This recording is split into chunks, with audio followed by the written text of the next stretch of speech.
Hold up. You, with the little notebook. You've been standing on my firing line all morning like you own the place. So let's hear it, sweetheart. What's your call sign? Come on, everybody out here's got one. What do they call you? Spreadsheet? Clipboard Six?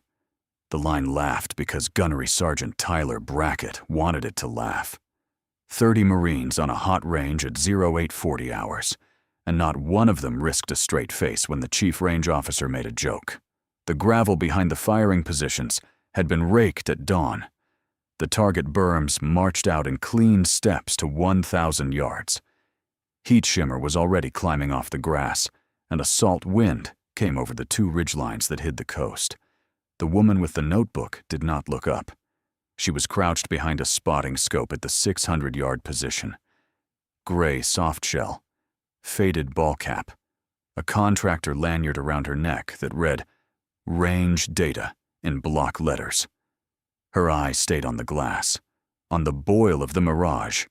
She read it the way other people read a clock, without effort, without thinking they were doing it at all. At the firing position, Lance Corporal Nate Furlong was coming apart in small pieces. 21 years old, 4 misses on his card. The chief range officer breathing down the back of his collar for the better part of 10 minutes. He settled in behind the rifle. His cheek found the stock. His finger crept onto the trigger. "Hold," the woman said. Low, pitched for him and nobody else. Wind switched. Favor left. 3/4 value. Furlong held. He came off the trigger, drifted his hold a hair into the wind, and broke the shot clean. Down the line, a spotter called it. Center mass, 600. Furlong let his breath out slow. He had not hit center mass all morning. Not once. He looked back over his shoulder at the woman with the notebook, and she was already reading the next gust, lips barely moving, counting something nobody had asked her to count. 100 meters out, the range flags hung dead. To anyone else on that line, the air was still. She had called a switch nobody else could feel because she wasn't reading the flags. She was reading the grass, and the heat off the berm, and the way the mirage stacked and tumbled in the bottom third of the glass. A flag tells you where the wind was a second ago. The grass tells you where it is now. She had stopped trusting flags a long time ago, in a country where trusting one could get a man killed. Brackett's jaw tightened. He had spent 10 minutes coaching that kid and put 4 holes in the dirt for his trouble.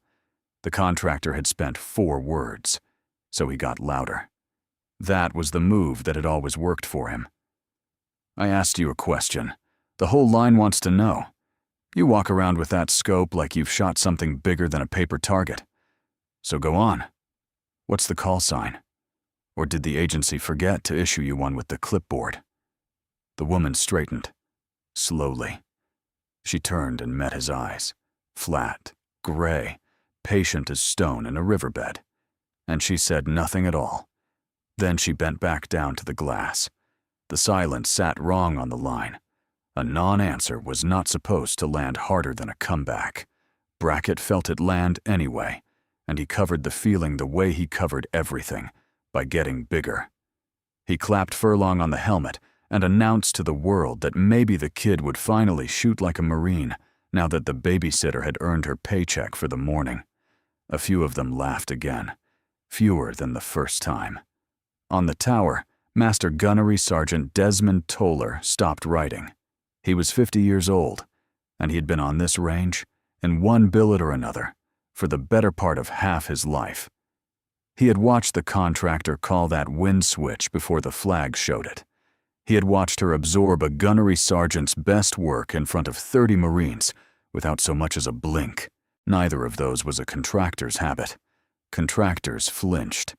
Contractors explained themselves. This one did neither. He set his pen flat on the rail and watched her range the 1,000-yard berm with her naked eye. Her lips moved. She was counting clicks no one had asked her for, counting them the way some men hum a song they don't remember learning. He had run this tower for 9 years. He had watched 1,000 shooters come through, and he could sort them in the first 10 minutes, the naturals, the grinders, the ones who'd quit when it got hard. He had no box for the woman with the clipboard. She did not shoot. She did not touch a weapon. She only watched, and corrected, and watched again, and every correction was right. There was a particular stillness to her that he had seen in exactly two kinds of people in his life: the dead, and the men and women who had spent so long not being seen that being still had become the same thing as breathing. Toller frowned, and kept watching. By mid-morning, the qualification relay had found its rhythm, and the woman they were already calling Clipboard Six kept leaking out of her own disguise, a little at a time, like water, finding the low spots in a floor. She was supposed to log numbers. That was the whole cover, and the cover was thin as paper. A shooter 3 positions down was climbing his group, string after string walking up the target, the man cursing into the dirt between each one. She watched him through the scope for 2 strings. Then she spoke without standing.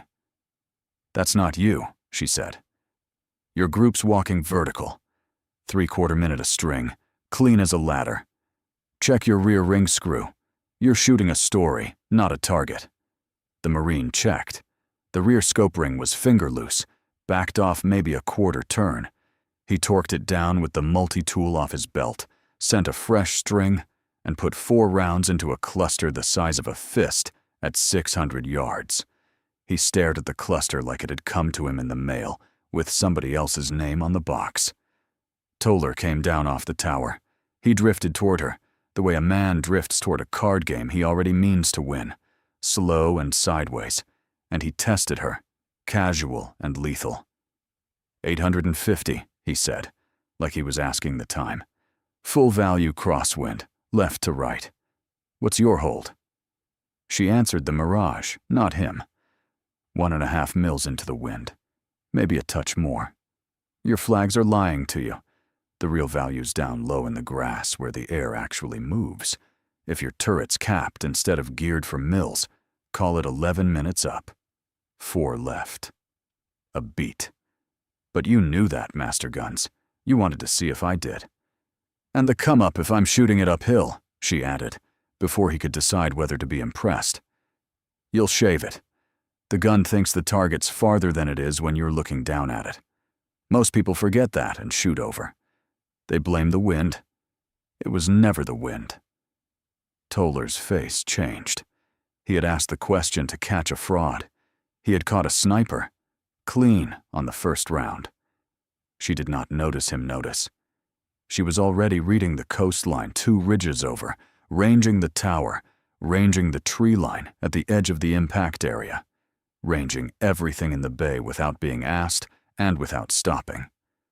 It was not a skill she switched on for an audience. It was the way she saw the world. She had not looked at open ground without measuring it in 15 years. Brackett felt the line's attention drift toward the contractor, and he hated the feeling more than he could have said.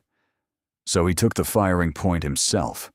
He announced a real shooter's demonstration, settled in behind a rifle at 800, and shot a group that was honestly good and not great. 4 in a tight knot, and 1 that opened it up. Then stood and milked the applause he had ordered into existence. He looked back at the contractor for a reaction.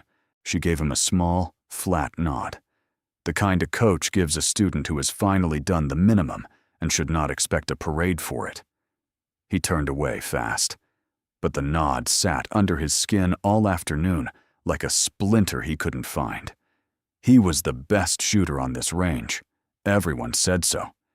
He had said so himself, often, loudly, and a woman in a contractor's coat had just graded him a passing student and gone back to her notebook.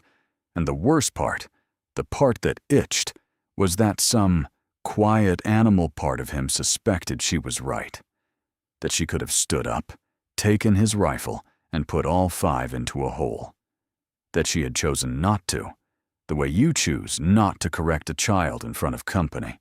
A man can forgive almost anything before he forgives being measured and found ordinary.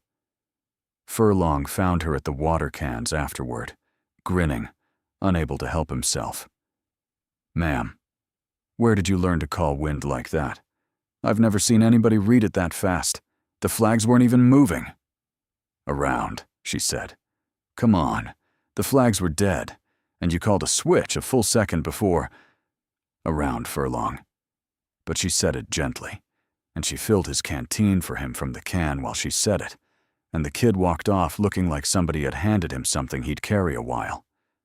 Toller caught her alone for half a second by the data shed. "You came up through a school like this one," he said. It was not a question. She looked at him for one long moment. Then she walked to the next position without a word, and her eyes went to the wind on the way. By the second relay, Brackett had decided the problem was not that the contractor was wrong. The problem was that she was interesting. So he made her a joke instead, because a joke was a thing he knew how to win. At the noon stand-down on the range deck, he held court. He christened her for the whole school. "Clipboard 6, he said, and ran a bit out of it, guessing her real job for the crowd. Substitute teacher. The DMV, a wine mom with a podcast about manifesting. The younger Marines laughed because he was the chief range officer, and laughing was cheaper than not. Furlong did not laugh. A corporal who'd watched her fix the ring screw didn't either. Then Brackett turned the joke into something with teeth in it. He rerouted the data collection so the contractor was sent down to the unknown distance lanes by herself, where she can't slow down real Marines, he said, loud enough to carry. It was meant as exile, a way to get her off his line and out of his sky. She took it without protest. She picked up her scope and her notebook and walked down to the stalking lanes alone, which is to say, the chief range officer had just banished a sniper to the exact patch of ground a sniper loves best in all the world. The unknown distance lanes ran 800 meters of broken grass and scrub and dead folds of ground, where candidates learned to stalk, to range without a number to lean on, to make themselves into a part of a hill. The school graded its own instructor problems out here, concealed positions a student was supposed to find, call, and report. She found them. All of them. She read a hide tucked into a fold of dead ground that 3 classes had walked straight past, and she marked it in the green notebook without breaking stride, the way a reader turns a page. She moved through the lanes the way water moves through a field, finding the low ground, the dead ground, the seams a body could disappear into. She did not walk like a person crossing a field. She walked like a person who had once needed a field, not to give her up, and the field had obliged, and she had never forgotten how to ask. At the 800-meter mark, she crouched, studied a stretch of scrub that had defeated 3 classes of candidates, and put her finger on the exact fold where the school's best instructor had built a hide to test them. She did not measure it. She recognized it, the way you recognize a face. Toller had trailed her at a distance, telling himself he was just checking the lanes. He watched her work the ground. He stopped telling himself anything. Back on the line, Brackett escalated the exile until it grew consequences. He told the armory not to issue the contractor so much as a cleaning rod or a spotting scope mount. He revoked her access to the data shed where the scorebooks lived. He started a sentence out loud in front of witnesses that began, "She's been interfering with training," and he made sure to start it where it would be remembered and written down later. She wrote things down, too. Times, names, what was said, word for word, and which line in the scorebook had moved since morning. A small green notebook, the cardboard kind, soft and furred at the corners from living in a cargo pocket. She sat with her back to the berm while she wrote, eyes up, watching every approach to her bench. She was not afraid of one single thing on that range. She was collecting it. There is a kind of patience that looks, from the outside, exactly like surrender. People who have never had to use it cannot tell the two apart. Brackett looked at the quiet woman writing in her little book and saw a beaten contractor learning her place. The two older Marines on the line, the ones who had done a tour or three, looked at the same woman and felt something cold walk up the backs of their necks, and could not have told you why. They had seen patients like that before, in places where it had teeth. They just couldn't remember where. If watching a man with a clipboard try to erase someone who has forgotten more about this range than he will ever learn is making your jaw tighten, do something with it. Subscribe to Honor Tales. Stay on the line, because the wind has already switched and the gunny has not felt it on the back of his neck yet. Brackett passed her bench on his way to the tower and knocked her spotting scope off the edge of it with the side of his hand. "Sorry," he said, in the voice that means the opposite. She caught it one-handed, 6 inches off the gravel, without looking down. Pure reflex, the kind you cannot fake and cannot teach and cannot get from a clipboard.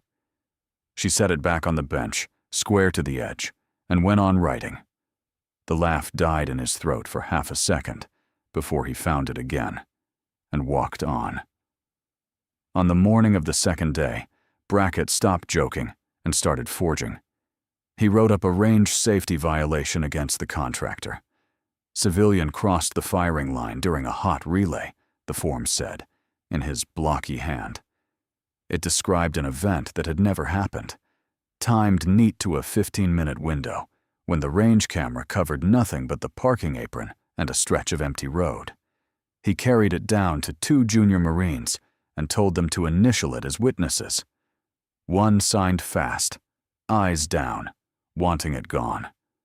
The other, a private first class, 19 years old, held the pen a half-second too long, and Brackett took the form back out of his hand before the kid could decide to be brave about it. Then the scorebook. He sat up in the tower with the master qualification book and a sharp pencil, and he made the numbers say what he needed them to say for the man coming that afternoon. Furlong's scores came down. 2 other strugglers came down with him. Marines Brackett wanted gone off his range and out of his pipeline, and 2 of his favorites went up, just enough, so that the pass rate the incoming officer in charge would read on page 1 came out clean and high and flattering to the man who'd built it. He was careful about it. He thought he was careful about it. He used the same pencil, kept the same slant to his numbers, changed nothing that a casual eye would catch. The trouble was that the woman he was hiding it from did not have a casual eye. She had the other kind. The kind that had counted 43 rounds out of a magazine she never loaded. The kind that read a man's whole morning off the shape of his shoulders at 400 yards. From 30 feet away, glancing at the posted scores tacked to the board, the woman read the book like a signed confession. She knew which lines had been changed before she finished her coffee. The jumps were impossible. A shooter did not gain 40 points in a wind that had not existed at that hour, and she had been standing in that hour on that line, reading that wind herself with her own eye. Numbers could be moved on paper. They could not be moved in the air where she lived. They flagged her contractor badge a little after 8. A corporal told her, embarrassed and not meeting her eye, that she'd have to wait in the data shed pending a credential review. She thanked him by name. She did not argue, did not reach for a phone, did not pull a rank she was not officially wearing on the gray softshell. She walked into the shed, sat down on a folding chair, and kept writing in the green notebook as if the screen door were the most natural office in the world. Toller worked the other side of it. He pulled the previous week's scorebooks out of the file and laid them beside the new one, page against page, and he saw the pattern in 90 seconds, the careful, cowardly arithmetic of a man covering himself. Then he checked the camera log for the window in the safety violation, and he found it blank. Not missing. Blank, covered by a man who knew the camera angles because he had written the schedule that pointed them. Toller did not say a word out loud. He photographed the doctored book with his phone, 3 pages, steady, and put the phone away in his breast pocket and buttoned the flap. Furlong came to the shed window, lost as a boy at a bus station. "Ma'am, they said my score didn't make the cut. I shot a .280. I know I did. I counted it twice off my own card." "Keep your dope card, Furlong," she said through the screen, not looking up. "Don't show it to anybody. Don't argue with anybody. Numbers remember what people change." "That's it? Just keep it?" "That's it. For now. You'll be glad you did." He went away holding the little laminated card like it was evidence, which it was, though he did not know it yet. It is a small thing, a dope card. A strip of laminated paper with a column of numbers, the come-ups, the holds, the cold bore offset, written in a shooter's own hand from his own rounds on his own rifle. It is the one record on a range that belongs to nobody but the man who shot it. Brackett could change the book in the tower. He could not change the card in Furlong's pocket. He had forgotten that the truth on a range does not live in the binder. It lives in the dirt, and in the people who were standing in it. Brackett slid the forged safety violation into the OIC turnover file.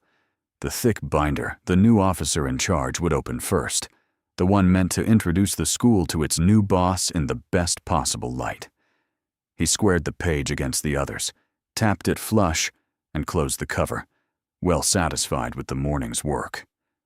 In the data shed, behind the rusted screen, the woman watched him do it through the window, and for the first time in 2 days, something at the corner of her mouth moved, almost a smile.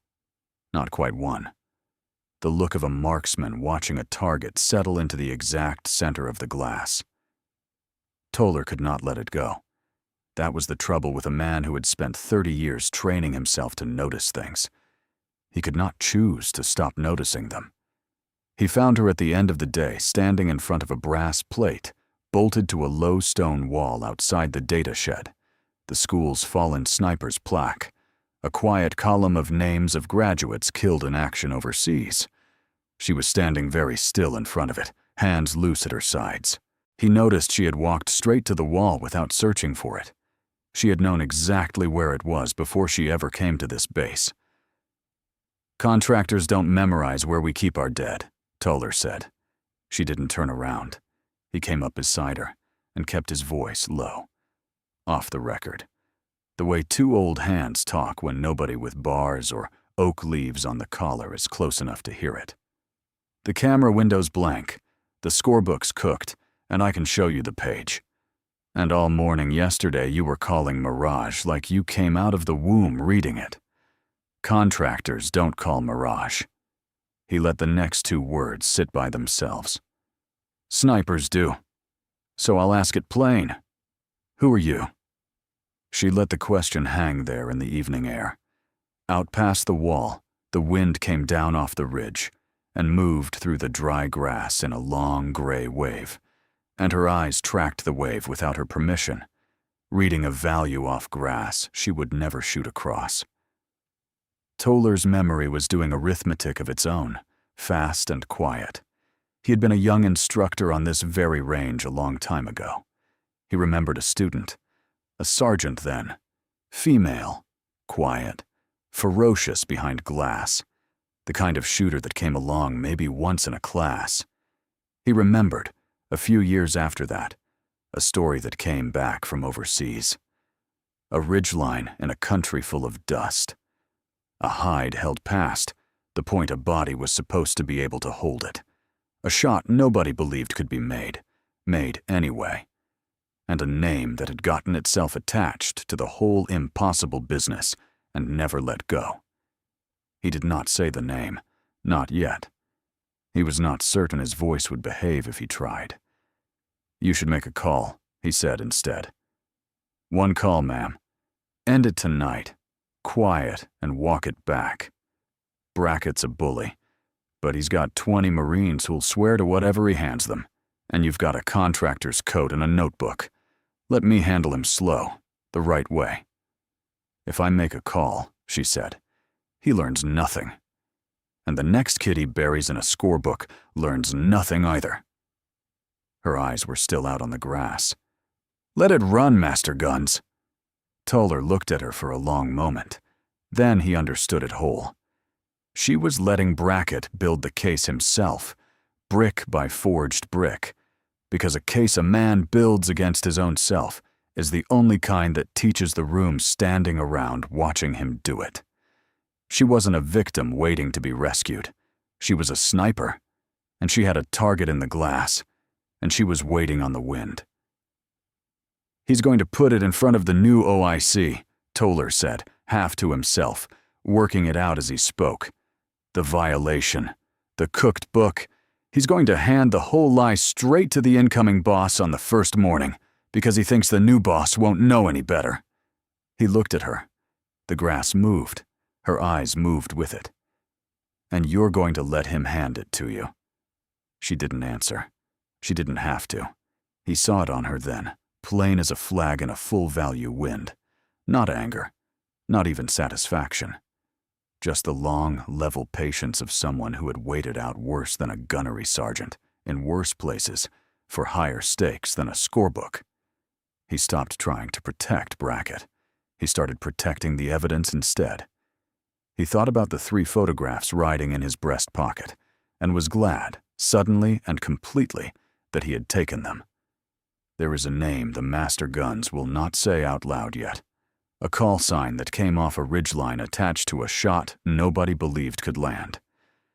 If you want to hear it the way the gunny is about to hear it, subscribe and stay close. It is coming, and it is coming fast. He walked back toward the tower. At the corner of the shed, he looked back once at the woman standing in front of the column of names, and he said one word to himself, too quiet for anyone living to catch it. That night, in a spare room in the base lodging, she opened the case. It was a battered hard case, scarred white at the corners, the kind that is ridden in the cold belly of more aircraft than its owner can count. Inside, gray foam cut to shape, a silver star, the silver gone dull with the years, a dope book swollen fat with old data, its pages cockled and stiff from rain that had dried 15 years ago in another country. A faded photograph of 2 Marines lying shoulder to shoulder in a scraped hide, grinning like fools through cracked camouflage paint, and 1 rifle case, brass, the rim of it marked in grease pencil with a date she had not let herself look at in a long, long time. She had not allowed herself to think about the ridge in months. Tonight, she let it come. She had been 30 years old. Staff Sergeant Ellison then, a scout sniper team leader with 1 spotter she trusted more than her own heartbeat. Corporal Linus Vetter, 24 years old, who talked too much and ranged like a machine, and called her wind better than she called it herself. They had crossed into the high ground at night to overwatch a reconnaissance team moving up a river valley. Call sign Drystone. 4 men in the open, with 11 kilometers still to walk. The hide had taken 4 hours to build. Scraped into a shale slope, garnished blade by patient blade, until the slope held a sniper team inside it, and still looked, from any distance at all, like nothing but a slope. From inside it, they owned 1,100 meters of valley floor. Then the storm came. A wall of dust the color of a deep bruise, rolling down the valley ahead of the weather, and behind the dust, an ambush that caught Drystone in the open and pinned all 4 men in a dry creek bed with nowhere left to go. Comms degraded to static. Relief was a joke nobody bothered to tell. Nothing was flying in that wall. There was a hide on a shale slope and a sniper in it, and a team about to die in the wash below it. That was the whole of the arithmetic. She held the hide for 31 hours. No relief. No sleep. The dust worked its way into the rifle, into her eyes, into the seams of her teeth and the creases of her hands. Vetter ran the radio until the radio quit on him, and then he ranged for her by eye, half delirious from heat and no water, and somewhere down in the long dark of hour 20, he keyed a dead net and laughed and said the thing that became the rest of her life. She stuck to the glass. Won't peel off. That's sticky, sticky 6. The name was not earned in glory. It was earned in misery, in a scraped hole in a hill, refusing to blink, refusing to come off the glass, while 4 men's lives leaked away below. She did the math 1,000 times in those 31 hours, and never once let the rifle move. Range to the wash, 840 meters. Wind a switching, lying, dust-thick mess that no flag could have caught, and no flag was there to try. She held it in her head, every gust, every lull, the way the valley funneled the air and threw it back, and she built a picture of moving wind the way other people build a memory of a face. When you cannot trust a single instrument, you become the instrument. That was the whole of it. That was the thing they could not teach, and she could not unlearn. When the dust thinned enough to see, she made the shots. Off her own dope and Vetter's last good wind call, through air that should have made every one of them impossible, she broke the ambush apart and bought Dristone the seconds the 4 of them needed to move. 4 men climbed up out of that creek bed and lived to grow old. Coming off the ridge in the gray of the second dawn, Vetter was hit. She carried him. She was strong, and the slope was long, and none of it mattered in the end. He did not make it to the bird. The Silver Star came months later in a small, bright room, 2 hands lowering a pale ribbon over her bowed head, while she stood at attention and thought about a hole in a hill. The call sign she had never asked for stayed with her like a scar that had decided to become a name. She had come back to run this school because Vetter never got the chance to. Because somewhere out there was a Lance Corporal Furlong who would either be taught right or be buried in a scorebook by a man like Brackett, and she had decided which one it would be. She closed the case. She set the grease-penciled brass on the windowsill, where the morning light would find it first. A clipboard did not frighten her. Neither did a gunnery sergeant. She turned to face the dark, and the dark belonged to her. The second morning came up hot and clear, and Brackett decided to finish it before the new boss ever arrived. The turnover walkthrough was on the schedule for that afternoon. He wanted the contractor gone from his range before the incoming officer in charge laid a single eye on her. Wanted the forged violation in the file to be the only version of the story that survived. So he staged it as enforcement, dressed it up in the language of rules. Flagged badge. Unauthorized civilian on a military range. Removal. The line was hot. Marines down in the prone, weapons up, rounds going downrange at 600 and 800 and 1,000. The steady, flat crack of it rolling off the berms. Brackett walked the line to Furlong's position and pointed back across the gravel at the woman by the data shed. "Lance Corporal, go get the contractor and walk her off my range." Furlong came up to a knee and looked at the firing line between himself and the shed, a line of Marines with hot rifles and live rounds chambered. "Gunny, the line's hot. I'd have to cross behind the firing positions to get to her. That's a safety violation. I'm not doing that." "That's an order, Lance Corporal." "That's an unlawful order, Gunny." Furlong's voice shook and held at the same time, which is the bravest thing a voice can do. "I'm not crossing a hot line to grab anybody. Cold the line first or it doesn't happen." 2 days ago, Furlong would have done it. 2 days ago, he had been a kid with 4 misses on his card and a gunny in his ear, and he'd have crossed a minefield if Brackett told him to, just to make the shouting stop. But 2 days ago, a quiet woman had told him to hold, and Favor left, and his round had gone center mass.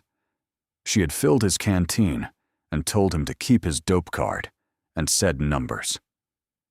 Remember what people change. He did not know who she was. He knew she had told him the truth every single time, which was more than he could say for the man screaming at him now.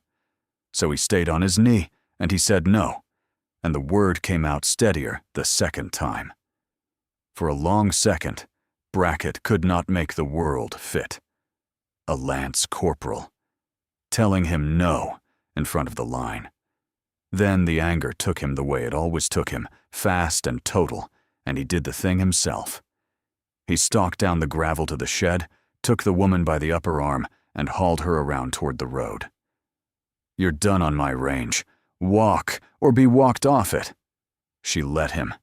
That was the part he would replay for the rest of his life, in the small hours, for years. She let him take her arm. She could have folded his wrist into a shape that wrists are not built to make. The kind of thing she had done to larger and harder men than him in the dark of other countries. And the narrator could have told you exactly how, joint by joint. And she did not do it. Her eyes flicked once, up to the tower, to Toller. A count. Not a plea. Never a plea. Then she smiled at him. The first time in 2 days. Quiet. Almost kind. The smile you give a man who has just put his boot down on something in the grass that he cannot see, and you can. It unsettled Brackett more than a fight would have. A fight he would have understood. A fight was a thing with rules he knew. This was a woman letting him do something, and somehow shrinking him with every step she allowed. Something funny to you? "Okay, Gunny," she said, easy as weather. "Let's go see the colonel."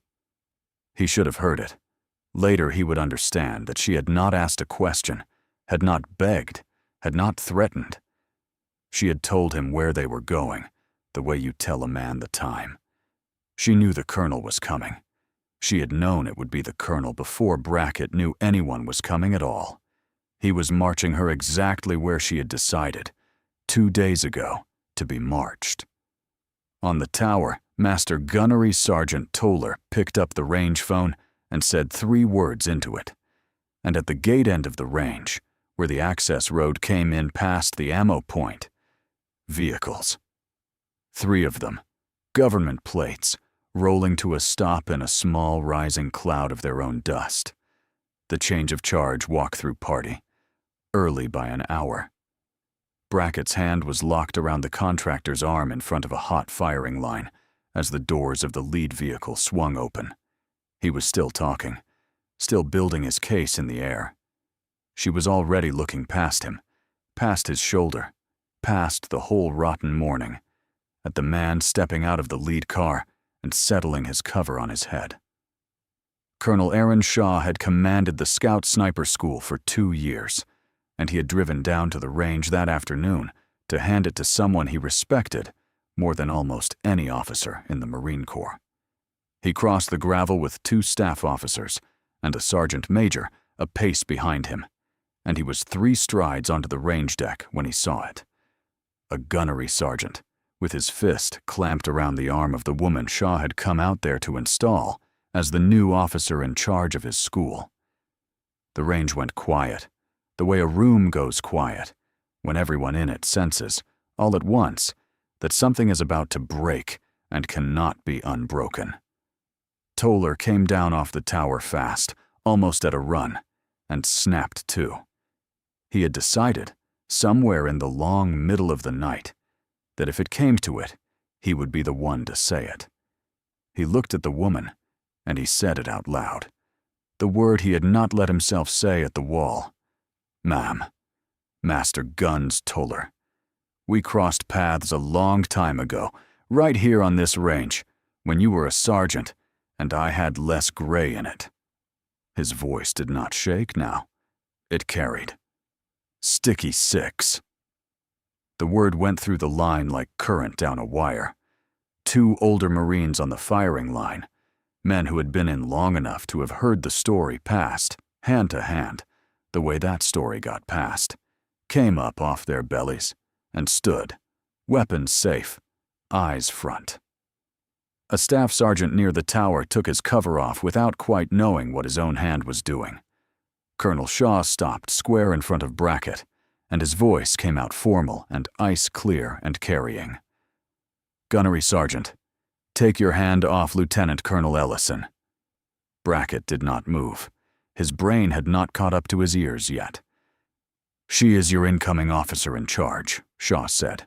"I would ask whether the 2 of you had been introduced, but I believe I just watched you introduce yourselves."